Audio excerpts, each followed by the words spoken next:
Bill Dudley, William Dudley is retiring. He is the president of the New York Fed. Claire Sebastian in New York is watching that story for us. President Dudley is leaving in 2018, months before the 10-year limit. Now, as a governor, he's got an interesting role, hasn't he, Claire? Because he has dual role.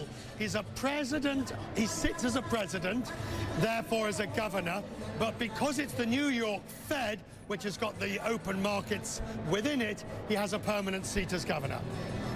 Yeah, Richard, when it comes to the power structure of the Fed, there are really three most important positions: the chair of the Federal Reserve Board, the vice chair of the Federal Reserve Board, and the president of the New York Fed, who traditionally, as you say, is also the vice chair of the Federal Open Market Committee, that committee that meets 8 times a year to set monetary policy. But the New York Fed also has a unique role. It runs the open market operations themselves. So when you hear about quantitative easing or unwinding the Fed's balance sheet, that is executed by the New York Fed. And they also have a critical role when it comes to banking supervision, because so many of the nation's most systemically important banks are in New York. So, Richard, we have a situation now where all three of those top roles are changing.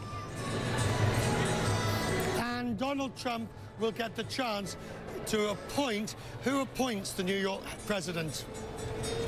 Well, so they are appointed by the board of the New York Fed itself. It's a long and quite drawn-out process. In fact, Richard, that's one of the reasons why some say that Dudley has announced his retirement early, simply to give the New York Fed time to find a suitable person. But the board of governors of the Federal Reserve does have the right to approve or veto this role. So it may be that Jerome Powell, the new chair, may be looking for someone that he can work with. If the vice chair is his right-hand man, as I say, then the head of the New York Fed is his left-hand man. They are the ones who he will be picking up the phone to try and build consensus on his team, on his board, that, as you know, is very much in flux at the moment.